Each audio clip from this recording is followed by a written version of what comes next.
Hiếu chào toàn thể tất cả anh em nhá. Thì trước mắt anh em chúng ta đây là một con xe Attila FI này. Thì khách hàng vừa mới mang đến cho Hiếu. Thì khách hàng bảo là xe của chị rất là kêu. Đấy, kêu to mà khi nó bị rồ ga đi thì nó bị rồ ga anh em ạ. Thì con xe này của nó là hệ thống phun xăng điện tử FI. Thì Hiếu lúc đấy là Hiếu chưa tháo gì và Hiếu chưa nghe. Thì chị đấy cũng chỉ nói là chị ra mang ra 1-2 người thợ rồi nhưng mà nó làm không được. Thì Hiếu thì cũng bảo là được rồi chị, để em kiểm tra và em xem. Thì Hiếu tháo cái gốp ra và Hiếu lổ máy thử. Đây, lổ máy thử anh em nhá. Đấy, đèn FI này. Bây giờ Hiếu đề máy thử cho anh em xem này. Đấy, em thấy không? Nó kêu.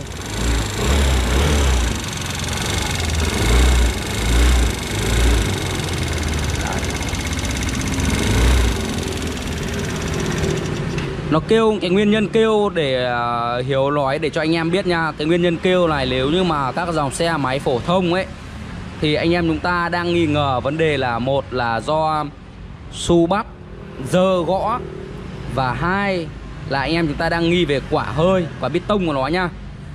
Đấy, lòng xi lanh và quả bít tông nó đang bị kêu. Thì Hiếu chỉ có nghi ngờ hai cái điểm đấy thôi anh em nhá. Video hôm nay thì Hiếu sẽ quay trực tiếp cho các anh em để các anh em chúng ta cùng tham khảo anh em nhá. Thì hiện tại thì xe nó như này. Đấy, xe của một bà chị mang đến cho Hiếu và bảo Hiếu kiểm tra và sửa chữa cho chị ấy. Thì chị đấy bảo là lúc nào sửa ngon ok thì báo cho chị xuống lấy. Thì Hiếu sẽ quay một đoạn clip ngắn như này để Hiếu giới thiệu cho anh em về xe tình trạng nó kêu ban đầu nó như thế này. Và sau khi Hiếu sửa xong thì Hiếu sẽ báo cho anh em. Rồi, Hiếu sẽ lổ máy cho anh em xem thử. Đấy. Đấy, kêu rất là to luôn anh em thấy không? Thì chị này còn gọi điện cho một anh em thợ Lào ở đâu thì Hiếu không biết, bảo là cái máy nó kêu như này thì chị thay nhớt máy và dầu lép đi. Thì Hiếu cũng nói với chị là như này.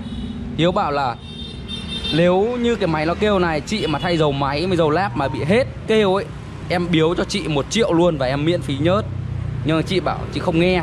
Chị bảo là chú cứ thay cho chị, nếu mà không hết kêu thì chị sửa. Anh em nhìn đây thì Hiếu đã thay một lọ dầu lép đây rồi. Đấy, vào trong máy này luôn.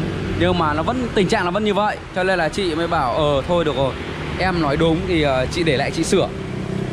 Thì sau cái đoạn clip này thì Hiếu sẽ cận cảnh cái video và cách sửa chữa về các ban bệnh mà xe máy kêu như này của dòng xe FI. Thì anh em nào mà yêu quý Hiếu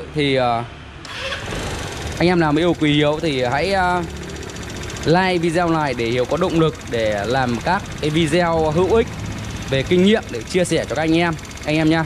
Máy kêu rất to nhưng mà chưa biết bệnh gì đâu. Đây là Hiếu chỉ gọi là bắt bệnh nhanh và chuẩn đoán thôi. Có thể nó bị ở dàn đầu lòng thế như vậy thôi. Còn nếu thực tế nó bị hỏng chỗ nào thì nó lại là một chuyện khác anh em nha. Thì Hiếu sẽ tạm ngừng video ở đây.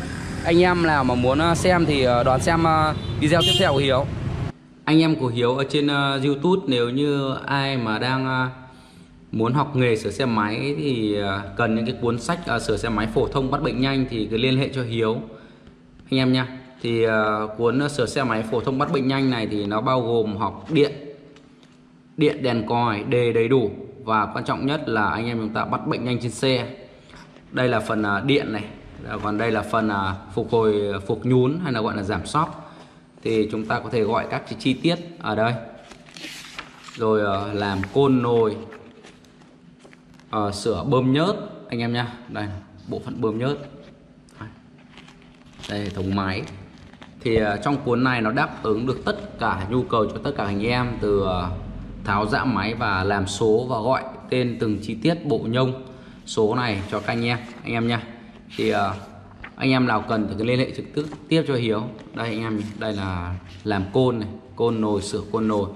Và cái quan trọng nhất là anh em chúng ta có thể học được các cái kinh nghiệm ở trong cái cuốn này. Chúng ta có thể bắt bệnh nhanh trên xe, xe làm sao mà chết máy, xe không nổ được, xe đi yếu hoặc là xe bị kêu thì nó có tất cả ở trong này.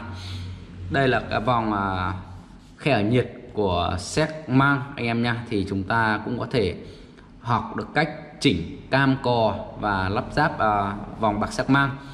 Còn anh em nào mà cần những cái cuốn sách sửa xe máy full xăng điện tử thì cũng liên hệ trực tiếp cho Hiếu. Cái cuốn sách sửa xe máy full xăng điện tử thì nó có bao gồm tra cứu tất cả hệ thống chân mạch ECU anh em nha, từ các dòng xe, đời xe và các dòng xe full xăng điện tử. Thì nó có sách rất là dễ hiểu anh em nha, rất là chi tiết để cho anh em chúng ta có thể học hỏi và nâng cấp anh em nha. Rất là dễ hiểu luôn anh em ạ. Sách thì nó được mô phỏng ở trên xe và gọi từng chi tiết ở trên máy luôn để cho anh em chúng ta có thể quan sát anh em nha. Đấy. Và quan trọng nhất là nó sẽ dạy cho anh em cách chuẩn đoán và sửa chữa anh em nha. Đó. Ví dụ sơ đồ điện thì nó có thể là sơ đồ mạch sạc, mạch đề hoặc là các cái mạch đánh nửa anh em nha. Thì nó có tất cả trong cái hệ thống như này để anh em chúng ta có thể nhìn mạch bản đồ vẽ để chúng ta có thể làm anh em nha. Thì anh em nào cần những cái cuốn sách sửa xe máy full xăng điện tử FI hoặc là sách sửa xe máy phổ thông bắt bệnh nhanh thì cứ liên hệ trực tiếp cho Hiếu qua số điện thoại 0962 783 889. Hiếu sẽ gửi cho anh em. Anh em nào mà cần những cái phụ tùng ví dụ như là đèn nét này, đèn nét loại 1 hàng chính hãng hay là đèn L4 4 tim hoặc là 6 tim, hoặc là các cái đồ nghề sửa xe máy từ đồng hồ đo áp suất bơm xăng, đồng hồ đo áp suất bùng đốt, đồng hồ điện tử đo điện, hoặc là vam cảo, vô lăng các thứ. Nói chung là Hiếu vẫn phục vụ cho tất cả các anh em nha. Vẫn phục vụ cho tất cả các anh em của Hiếu trên toàn quốc. Anh em nào cần cái thứ gì liên hệ trực tiếp cho Hiếu qua số điện thoại 0962 783 889. Hiếu sẽ gửi về tận nhà cho anh em. Ví dụ như là anh em nào ở xa thì Hiếu sẽ gửi mất khoảng tầm từ 5 đến 6 ngày anh em nha. Còn anh em nào mà ở địa phương mà gần chỗ Hiếu thì cứ đến nhà trực tiếp Hiếu lấy anh em nha.